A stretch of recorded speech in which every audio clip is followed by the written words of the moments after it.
Hi guys! Nandito pala tayo sa St. Anthony, Canada. Ito ang kagandahan ng night shift. Nakakalabas tayo during port day. Alam nyo ba yung pakiramdam ng parang zombie duty sa gabi pag umaga naglalakad ka? Ganyan guys.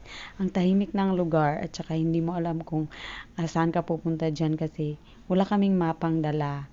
Ayan lang ang nakikita ko na lugar. Pero napakaganda ni St. Anthony guys. Sobrang napaka-calm na lugar. So, naghahanap kami ng perfect spot para mapag-rest namin guys kasi pagod na kami sa kakalakad dyan. At nakikita kami ng mga paisano kong waiter guys. Kaya ayun guys, napunta kami dito sa lugar na to. Naiihi ako dyan guys kaya kunyari tinatanong ko yung may-ari kung siya yung may-ari ng bulaklak na yan guys. Pero in fairness, ang bait ng babae guys. Pinaihi niya ako dyan sa loob ng bahay niya. At yung mga lalaki na yan guys, nag-aayos sila ng kable ng internet. Pinapasok kami dyan guys at saka binigyan ng ice cream.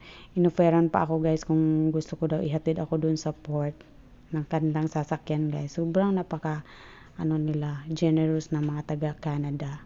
Sa kanila ko lang masabi na wow, sobrang bait nila guys kahit sa daanan guys. Ayan, lumapit na rin yung isang kasama ko guys. Naiihi din siya guys. Kaya ayun, nakiusap kami.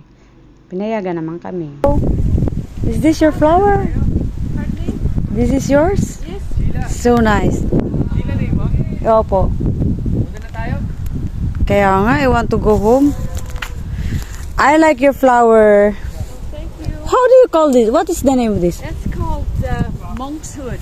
Huh? Monkshood. Monkshood. Yes. It's like- it's don't eat it. It's poison. It's poison, this one. But just if you eat it, don't get it in your mouth. Oh, really? Right? No. I never eat Because, something. This here is a very old-fashioned. At ito yung mga random pictures na nakuha ko dyan sa mga pinuntahan namin. Yung photographer ko dyan guys is yung mga kasama ko lang din dyan na nakilala lang din namin dyan sa daan guys. Yan sila. Bet ko na rin yung suot ko guys kasi yan yung issue ng company. At pwede rin pang outfit sa labas. Ito yung picture sa loob ng bahay ng may-ari. Napaka-welcome namin kasi bihira lang sa kanilang may Pilipinong pumapasok dyan. Ito yung lugar na mahirap talaga pasukan.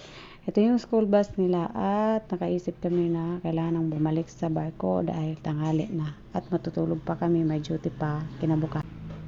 Ayan na, sinundo na kami dyan guys para pa uwi na shift. Thank you for watching guys. See you in my next vlog.